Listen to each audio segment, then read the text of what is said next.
friends, welcome to our KM English World YouTube channel. Since so many days, last few days, we have been talking about the same lesson, that is an encounter of a special kind.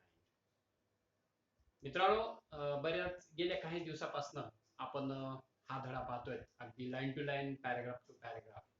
अगदी कदाचित ते सावकाश असेलही, but it should be effective and you should be able to understand. हा त्याच्या मागला मुख्य उद्देश आहे की ते तुम्हाला समजलं पाहिजे. अगदी त्याच्यामुळं आपण हे सावकाश एक पॅराग्राफ, दोन पॅराग्राफ, तीन पॅराग्राफ असं पर डे घेत आहोत. त्याचे क्वेश्चन्स घेत आहोत. अगदी तशाच पद्धतीनं आज सुद्धा आपण पुढचे पॅराग्राफ पाहण्यासाठी आपण आज इथे आहेत आणि ते पॅराग्राफ आहे paragraph number 6 and 7 and page number is 9 and 10. काल आपण हे पॅराग्राफ ऑलरेडी रीड केलेले आहे. Yesterday we have read these two paragraphs. Just it was model reading. But now, today we are going to learn the same paragraphs line to line. आज आपण तेच paragraph line to line पाहणार आहोत. And also we are going to talk about their meanings, the meanings of the lines or the sentences in English as well as in Marathi. आणि त्या सर्वांचे आपण इंग्रजीतनं आणि मराठीतनं त्याचे अर्थ पाहणार आहोत, त्या सेंटेन्सेसचे, त्या वाक्याचे, आणि त्याचबरोबर त्याच्यातले काही अननोन वर्ड्स सुद्धा याच्याबद्दल आपण चर्चा करणार आहोत. So come on boys, come on page number here page number 9, the last but one paragraph here. Before that, let me continue you where we had stopped yesterday. याच्या अगोदर आपण कुठं काल थांबलो होतो याच्याबद्दल आपण थोडा वेळ बोलूया. As you know that the writer who was busy in reading the books, it was the time of afternoon, it was Saturday, and his parents as well as the sisters were taking the naps at the time of afternoon. त्याच वेळी लेखकाला कुठला तरी एक गोंधळ, एक commotion that the writer heard coming from somewhere, and at initial stage he did not pay his attention towards the commotion, but as it became aggressive, more aggressive, then he put his book aside and went to veranda to find what was going on. आणि जेव्हा तो पुढे तिथं वरंड्यामध्ये गेला की पाहावं नेमकं काय घडलंय, तर ही याच्या असं लक्षात आलं, he found that there was a big male langur who was holding a small baby langur. आणि नुसतं त्याला पकडलंच नव्हतं, तर the male langur was dominant male big langur was biting in for the intention to kill the baby langur. त्या छोट्या लंगूरला मारण्याच्या उद्देशानं, किल करण्याच्या उद्देशानं तो सिव्हरली त्याला चावत होता, बाईट करत होता, हे आपण पाहिलं. आणि मग अशा रीतीनं तिथं कुत्रे वगैरे त्याच्याकडे भुंकत होते आणि लेखकाने मात्र आता त्याच्या डोक्यात असं आलं की आपण आता याला वाचवलं पाहिजे, आणि मग आपण पुढे काय झालं याच्याबद्दल ते आता आपण चर्चा करूया. विदाउट लुझिंग एनी टाइम, कुठलीही वेळ न दौडता, विदाउट म्हणजे त्याशिवाय, कुठली वेळ न दौडता म्हणजे काय, आता लेखकाच्या असं लक्षात आलं that it was his duty to save the baby langur at any cost. कुठल्याही परिस्थितीमध्ये बाळाला किंवा त्या बेबी लंगूरला वाचवलंच पाहिजे हे लेखकाच्या लक्षात आलं. म्हणून आता वेळ न वाया घालवता, without losing any time, I gathered a stout stick in one hand. I म्हणजे काय, लेखक, मी काल तुम्हाला सांगितलंय. I gathered a stout. Here is a word stout. As earlier we had also planned to talk about the unknown words. आपलं नियोजन असं होतं की unknown words बद्दल पण आपण बोलणार आहोत. तर हा शब्द इथं स्ट्राउट आलेला आहे, ज्याचा मीनिंग हेवी असं होतो. I gathered a stout stick म्हणजे मी एक मोठी काठी घेतली. मी means the writer, the narrator. Tapan Mukherjee, who is the writer of this story, he himself, त्या मुलाने 15 वर्ष वयाच्या मुलाने लगेच ती काठी घेतली इन वन हँड, एका हातात, and hurled a piece of stone at the marauding langur. आणि त्याचबरोबर त्याने काय केलं, हे हॉल केलं.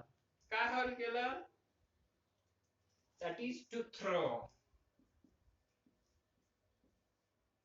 बघा लेखकाने काय केलं, in one hand he gathered a stick, heavy stick, as well as in another hand he started throwing the stones towards the male dominating langur. Hurled a piece of stone at the marauding langur. बघा इथं marauding असा शब्द आलेला आहे. marauding, searching for something to steal or attack. Searching for something to attack. Attack करण्याच्या उद्देशानं काम करणाऱ्या किंवा क्रिया करणाऱ्या लंगूरकडे लेखकाने दगड फेकायला सुरुवात केली. The writer gathered a stick in his one hand and by the second hand he started throwing stones towards the male langur, the langur who was intending to kill the baby langur who was here, who was marauding langur. The langur was so infuriated. The word is infuriate, that is to be angry, to get angry. The male langur was so infuriated. बघा असा शब्द जेव्हा so वगैरे येतो त्याचा अर्थ इतका की असा होतो, म्हणजेच व्हेरी होतो, खूप होतो, खूप. तो मेल लंगूर इतका रागात आला होता, means very angry, infuriated. The male langur was so infuriated that it hardly took any notice of my assault.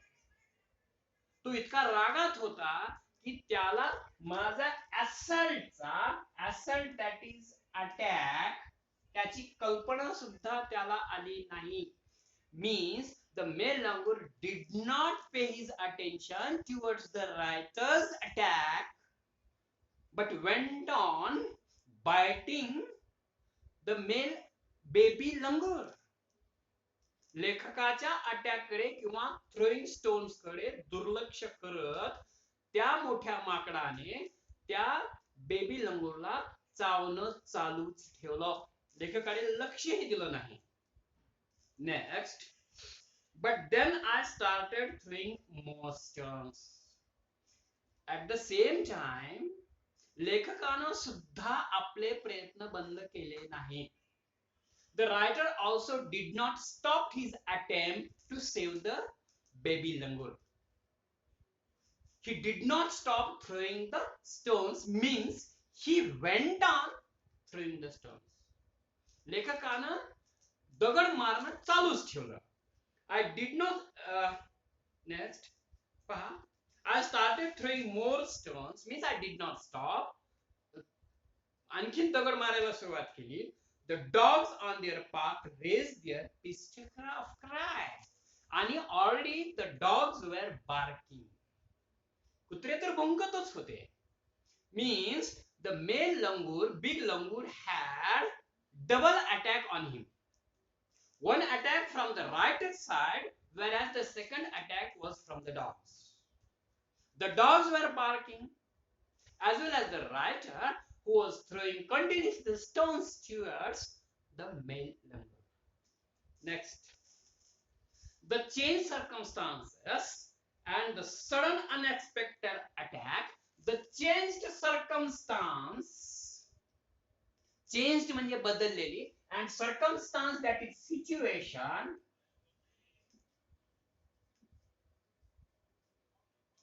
आता मात्र as the writer went on throwing more and more stones and the dogs were barking, the situation changed. आता ही परिस्थिती बदलल्या कारणानं the change situation and the sudden unexpected attack from the unknown quarters forced the langur to drop the baby from the sloping roof over the veranda. याचा अर्थ असा की दोन्ही बाजूनं जोराचा अटॅक त्या लंगूरवरती होत असल्या कारणानं आता त्या मेल डॉमिनंट लंगूरचा नाविलाज झाला आणि ही हॅड टू ड्रॉप, सोडून द्यावं लागलं, टाकून द्यावं लागलं. कुणाला टाकून द्यावं लागलं? त्या मोठ्या लंगूरनं छोट्या लंगूरला टाकून दिलं from the sloping roof. sloping roof, this is sloping, this is slope ज्याला आपण उतार असं म्हणतो, slope. From the sloping, from this side as like this. बघा ही घटना कुठं होती? ऑफिसर्स क्लबच्या त्या रूफ वरती चालू होते हे सगळं, आणि तिथून ही असा स्लूप होता त्या घराचा, तर त्याच्यावरती इथून त्याने ते सोडून दिलं, शेवटी त्याला ते सोडावं लागलं. He had to drop, the male langur had to drop the small baby langur, smaller baby langur. Next, sloping over the veranda, ते वरंड्यात खाली असं इथं पडलं. Next, the baby was listless. बघा, listless, without any energy.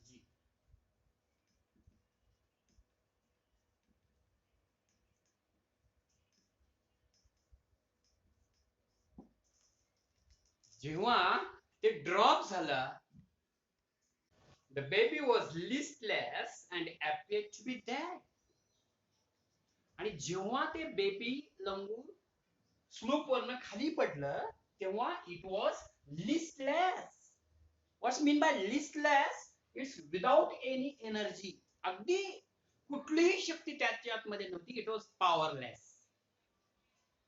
म्हणजे or as like to be dead, अगदी मेल्यासारखं ते वाटत होतं.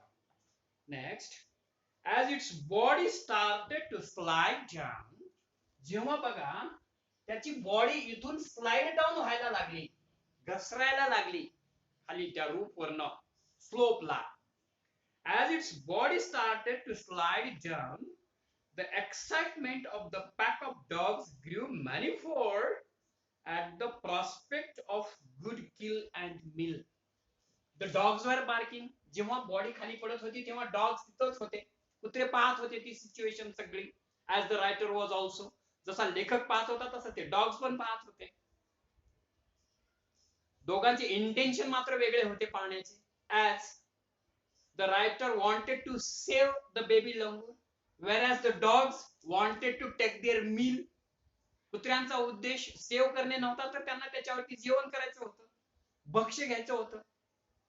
म्हणून as the dogs were watching that it was coming down, the body was coming down, sloping down, कुत्रे आणखीन भुंकायला लागले जोरात. बघा, there is a word manifold, that is more and more and more, अधिकाधिक. prospect, the word is prospect is also there, that is future benefit.